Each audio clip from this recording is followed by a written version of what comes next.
दोस्तों, US presidential election में सिर्फ 5 दिन रह गए हैं। 5 नवंबर को मंगल के रोज़ इलेक्शन होगा। इलेक्शन बहुत दिलचस्प सूरत हाल इख्तियार कर चुका है। इस इलेक्शन पर जहां पूरी दुनिया अपनी नज़रें जमाई हुई है, वहीं पाकिस्तान भी इस इलेक्शन में गहरी दिलचस्पी रखता है, क्योंकि इस इलेक्शन के नतीजे के बाद किसी हद तक दुनिया भर समेत पाकिस्तान की सियासत और मईशत पर भी असरात पड़ेंगे। इस इलेक्शन के हो जाने के बाद 20 जनवरी 2025 को ये मालूम हो जाएगा कि यूएसए की क़यादत कौन करेगा। आइंदा 4 सालों के लिए यूएसए की पॉलिसी क्या होगी, इस इलेक्शन के बाद मालूम होगा। जैसा कि आप सब लोग जानते हैं कि यूएसए का पूरी दुनिया में एक अहम रोल रहा है, चाहे वो दुनिया भर की इकानमी में डॉलर के गलबे का मामला हो, या रूस और यूक्रेन के माबैन कशीदगी हो, या हमास और इसराइल के दरमियान जारी जंग हो। यही वजह है कि दुनिया भर की नज़र यूएसए के इलेक्शन पर रहती है। दोस्तों, यूएसए में सदारती इलेक्शन में हिस्सा लेने के लिए 3 शराइत हैं। एक ये कि उम्मीदवार पैदाइशी तौर पर अमेरिका की शहरियत रखता हो, दूसरा कम अज़ कम पिछले 14 सालों से अमेरिका में रहाइश पजीर हो, और तीसरा उसकी उम्र कम अज़ कम 35 बरस हो। अमेरिका में एक उम्मीदवार सिर्फ 2 मरतबा ही सदर बन सकता है। दोस्तों, जब से जनरल इलेक्शन का ऐलान हुआ है तो तब से एक के बाद एक मसला पेश आ रहा है।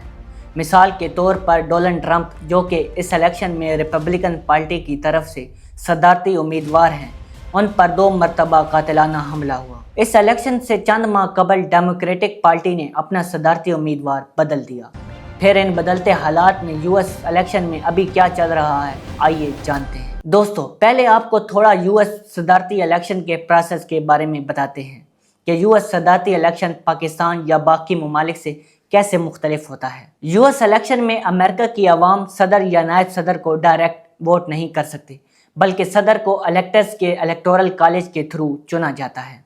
आइए इलेक्टोरल कॉलेज और इलेक्शन प्रोसेस को 5 हिस्सों में समझते हैं। यूएस इलेक्शन के पहले हिस्से में प्राइमरी और कॉकसेस इलेक्शन होते हैं, और यूएस की 50 रियासतों में होने वाले इलेक्शन को प्राइमरी और कॉकसेस इलेक्शन कहते हैं। यूएसए से जो भी शख्स इलेक्शन लड़ना चाहता है, वो अपनी हमख्याल पार्टी से मुंसलिक हो जाता है, और फिर उसे पार्टी के मेंबर की हमायत हासिल करना होती है। जैसा कि इस इलेक्शन में डोनाल्ड ट्रंप के अलावा निकी हैली, विवेक रामास्वामी और रॉन डिसेंटिस ने भी रिपब्लिकन पार्टी से सदारती उम्मीदवार के लिए अपने दावे पेश किए।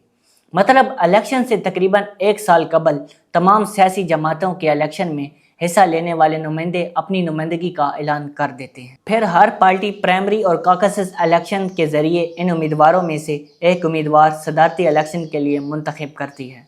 मतलब 50 रियासतों में होने वाले प्राइमरी और कॉकसेस इलेक्शन में मखसूस पार्टी के मेंबर्स अपने उम्मीदवारों को वोट करते हैं। जो उम्मीदवार जीत जाता है वो फिर जनरल इलेक्शन में उस पार्टी की नुमाइंदगी करता है। दोस्तों, इन इलेक्शन में सीक्रेट बैलेट का इस्तेमाल होता है। यूएसए की 34 रियासतों में प्राइमरी, जबकि 16 रियासतों में कॉकसेस इलेक्शन होते हैं। दोनों इलेक्शन एक जैसे ही हैं, सिर्फ कॉकसेस इलेक्शन में इलेक्शन के साथ पार्टी मीटिंग भी होती है, तो इसकी वजह से उसको कॉकसेस कहते हैं। दूसरे हिस्से में जब ये इलेक्शन मुकम्मल हो जाते हैं तो हर पार्टी नेशनल कन्वेंशन मुनक्किद करती है, जिसमें सदारती उम्मीदवार अपना नायब सदर चुनता है, और बाकायदा ऐलान कर दिया जाता है कि इस पार्टी से सदारती इलेक्शन कौन लड़ेगा। 2024 के इलेक्शन के लिए डोनाल्ड ट्रंप ने सेनेटर जेडी वाज को, जबकि कमला हैरिस ने मिनीसोटा के गवर्नर टिम वाज को अपना नायब सदर मुंतखब किया। दोस्तों, इसके बाद आता है तीसरा हिस्सा। पहले 2 हिस्सों में तमाम सियासी जमातें अपना सदारती उम्मीदवार चुनती हैं।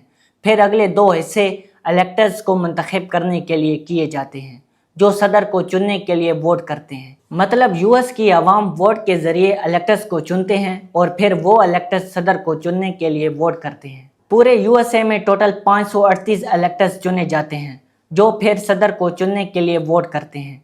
अमेरिका में कसीर जमाती निज़ाम है, मगर 2 सियासी जमातें ही डोमिनेट करती हैं, एक रिपब्लिकन पार्टी और दूसरी डेमोक्रेटिक पार्टी।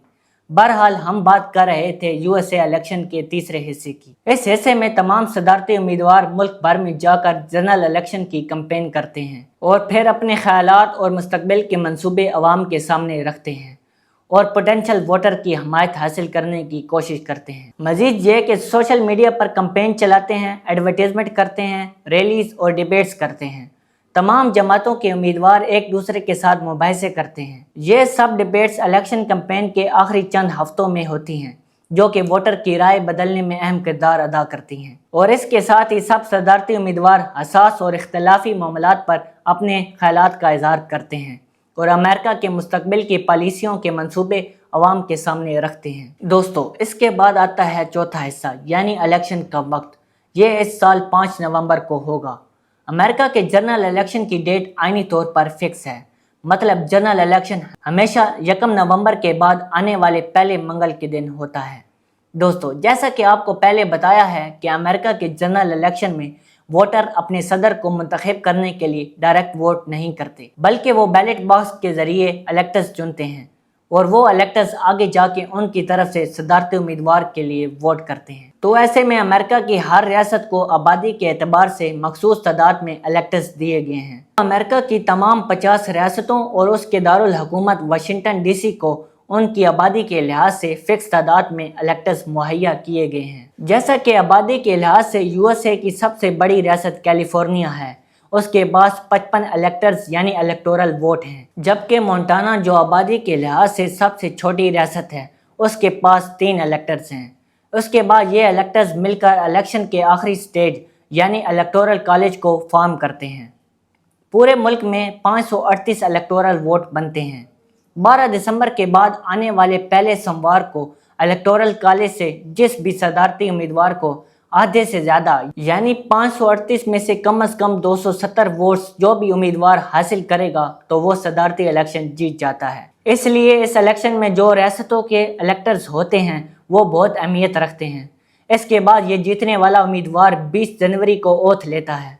अमेरिका के हर सदर का टर्म 20 जनवरी से शुरू होता है। ये था अमेरिकन सदारती इलेक्शन प्रोसेस। अब बात करते हैं मौजूदा इलेक्शन के पल पल बदलते हालात पर। जब इलेक्शन प्रोसेस शुरू हुआ था तो उस वक़्त मुकाबला रिपब्लिकन पार्टी के उम्मीदवार सबका US सदर डोनाल्ड ट्रंप और डेमोक्रेटिक पार्टी के उम्मीदवार सदर जो बाइडन के दरमियान था, मगर इलेक्शन प्रोसेस के दरमियान ही जो बाइडन ने अपना नाम वापस ले लिया, जिसकी वजह से डेमोक्रेटिक पार्टी की तरफ से अब सबका US vice president Kamala Harris सदारती उम्मीदवार हैं। गुजरे 3 महीनों में ट्रंप पर 2 मरतबा कातिलाना हमला हुआ, जो कि इंतहाई अफसोसनाक था, लेकिन अच्छी बात यह है कि ट्रंप दोनों हमलों में महफूज रहे।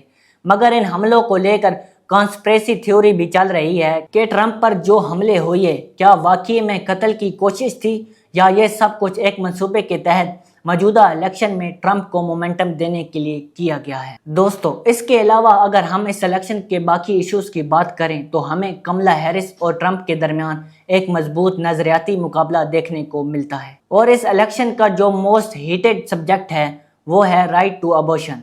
अगर हम इस मौजू पर बात करें तो कमला हैरिस राइट टू अबॉर्शन के हक में खड़ी नजर आती हैं, जबकि ट्रंप इसके बिल्कुल मुखालिफ है। और अगर दोनों उम्मीदवारों की प्रपोज्ड इकोनॉमिक पॉलिसीज की बात करें तो कमला हैरिस के मुताबिक वर्किंग फैमिलीज के लिए फूड और हाउसिंग कॉस्ट को कम करना उनकी पहली तरजीह होगी। और साथ ही कमला हैरिस जो बाइडन के इंफ्रास्ट्रक्चर प्रोजेक्ट्स और रिन्यूएबल एनर्जी प्रोजेक्ट्स में इन्वेस्टमेंट को भी बैक करती हैं। सिर्फ इतना ही नहीं बल्कि कमला हैरिस वेल्दी क्लास पर टैक्स बढ़ाने की भी बात करती हैं, लेकिन ट्रंप इसके बिल्कुल बरक्स तहफ़्फ़ुज़ पसंद तिजारती पॉलिसियाँ और टैक्स में कमी की बात करते हैं, जो अमीर तबके के लिए एक अच्छी खबर है। और मज़ीद ये कि ट्रंप गैर कानूनी महाजरीन को मुल्क बदर करके हाउसिंग सेक्टर पर पड़ने वाले इजाफी दबाव को कम करने की बात कर रहे हैं और सख्त इमिग्रेशन पॉलिसी फॉर्म करने का भी वादा कर रहे हैं, जबकि कमला हैरिस प्राइवेट इन्वेस्टर्स और मेक्सिको के साथ मिलकर USA के जनूबी बॉर्डर पर हो रहे इमिग्रेशन को रोकने के लिए उसके रूट कॉज पर वर्क करने की बात करती हैं। यानी कमला हैरिस की इमिग्रेशन पॉलिसी ट्रंप की निस्बत थोड़ी नरम है। इसी तरह अगर हम फॉरेन पॉलिसी की बात करें तो कमला हैरिस यूक्रेन को अपना सपोर्ट देने और इसराइल और फ़लस्तीन के दरमियान 2 स्टेट सलूशन की बात करती हैं, जबकि ट्रंप तन्हाई पसंद फॉरेन पॉलिसी को प्रमोट करते हैं, जिसमें उसका मानना है कि USA को बाकी दुनिया में जो भी इख्तलाफात हैं उनसे खुद को अलहदा कर लेना चाहिए। ट्रंप ने यह भी दावा किया है कि अगर वो सदर बनते हैं तो 24 घंटों के अंदर बातचीत करके रूस और यूक्रेन में तस्फिया करा देंगे। दोस्तों, इसी तरह बाकी तमाम चीज़ों में भी दोनों रहनुमाओं में काफ़ी मुख्तलिफ सोच पाई जाती है। बहरहाल इलेक्शन बिल्कुल करीब आ गया है और यूएसए जनरल इलेक्शन को लेकर अवामी सतह पर पाकिस्तान में भी काफ़ी बहस चल रही है। कुछ लोगों का ख्याल है कि अगर ट्रंप यूएसए सदर बनते हैं तो पाकिस्तान के हक़ में कमला हैरिस की निस्बत बेहतर साबित होंगे। पाकिस्तान में इलेक्ट्रॉनिक मीडिया पर भी बाद सियासी रहनुमाओं की तरफ से ये बात सामने आ रही है कि अगर ट्रंप सदर बनते हैं तो इमरान खान के जेल से बाहर आने के चांसेस बढ़ जाएंगे, क्योंकि ट्रंप इमरान खान को काफ़ी पसंद करते हैं। बहरहाल ऊंट किस करवट बैठता है ये 16 दिसंबर तक मालूम होगा। यूएसए इलेक्शन के पोल्स, रिजल्ट्स और मज़ीद अपडेट्स के साथ मिलते हैं अगली वीडियो में। मज़ीद वीडियोज़ के लिए हमारे चैनल्स को सब्सक्राइब करें। अल्लाह हाफ़िज़।